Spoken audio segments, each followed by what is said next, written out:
Sina mtu yeyote. Sina mahali nitakimbilia. Sina kazi naweza fanya kwa sababu ya hii ugonjwa. Siwezi fanya, siwezi simama. Mungu, kusimama ni uchungu. Munione tu huruma, maana sina vile nitafanya. Katika maisha yangu nimeteseka mimi, mpaka hata nikakata tamaa. Nikasema tu mimi sijui nikunywe sumu nikufe ama nini, kwa sababu nimeteseka vya kutosha katika maisha yangu.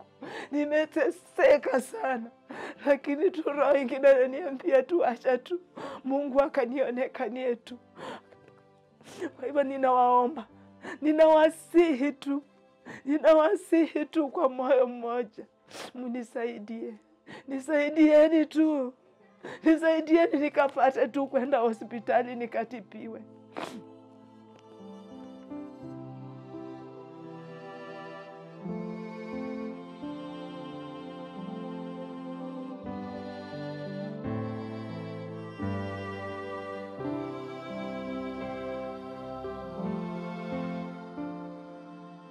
A young woman who wished to live a normal life like other women, Pamela suffers from severe leg pain that makes it hard for her to move.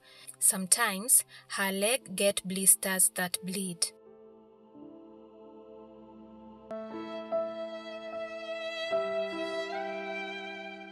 Tuko na Pamela. I've been working with Pamela for the last 1 year. Hapa nimempeleka kwa madaktari different. Tujaribu kufanya investigation tuone hii mguu tutajaribu kuisave ama itaendaje. But tumefanya a lot of investigation na leo daktari ameamua amputation is the only solution.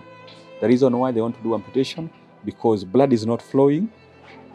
Nasema hiyo mguu ita damage mpaka other organs. So amesema the best way now kufanya amputation. So tuzidi kuombea Pamela. He needs a lot of support, financial support, prayers, counseling and all that. Mimi naweka Mungu mbele.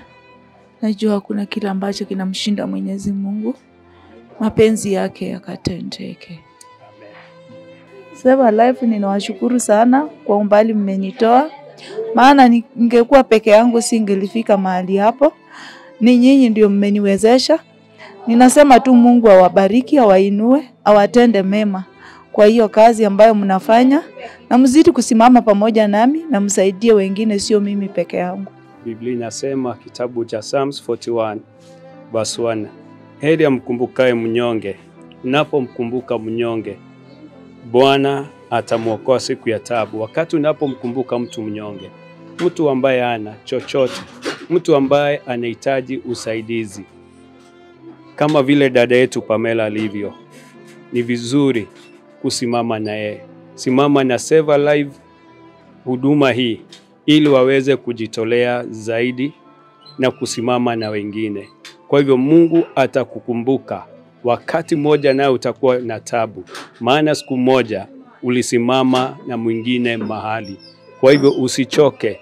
Heli atoae kuliko kupokea. Mungu atakubariki. Giving is not in vain. God shall remember you one day. So I can say God bless you as we stand. We'll save our life because of the situation of like our mom, Pamela. May God bless you.